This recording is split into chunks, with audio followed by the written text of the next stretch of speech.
33 now. Thanks, Maria. FBI has arrested 2 San Diegans in a terror sweep that stretches across the country. The men are accused of working with a terror group, possibly ISIS or Al-Shabaab.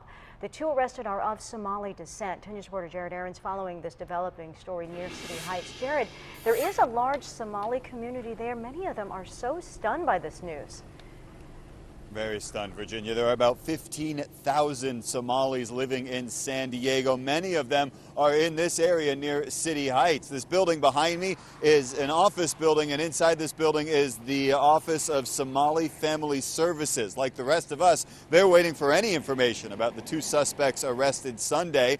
Members of the community tell us those 2 men do not represent Somalis in San Diego. The FBI wouldn't confirm where in San Diego the 2 men were taken into custody, but we do know that the arrests happened at nearly the same time yesterday that 4 other people were arrested in Minneapolis as part of this operation. The FBI is trying to crack down on ISIS sympathizers in America, people who are either planning attacks or trying to recruit new members. According to an ABC News report, nearly 50 Americans have either been charged with trying to join ISIS in the last 2 years or are suspected of already being part of the group.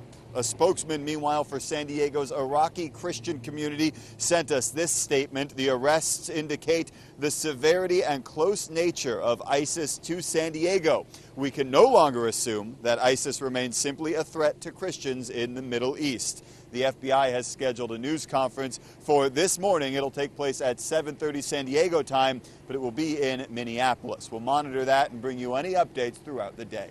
Live in City Heights, Jared Aarons, 10 News. Thank you, Jared.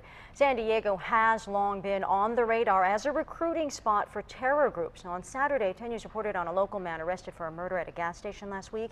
That man has the same name as someone listed on a Homeland Security report from 2010. That sector threat assessment from 5 years ago stated that the man's mother knew somebody who was recruiting for Islamist extremist group Al-Shabaab, and that the group was likely recruiting within the Somali community here in San Diego County.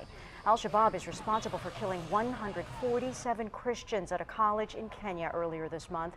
The Homeland Security report also goes on to call Tijuana a known gathering point for Somali migrants seeking asylum or illegal entry into the U.S. Now, we stay with 10 News for continuing coverage on these terror arrests. You can watch the FBI news conference live right here on ABC 10 at 7:30 this morning, or if you're not near a TV, you can also find it streaming live on our 10 News mobile app.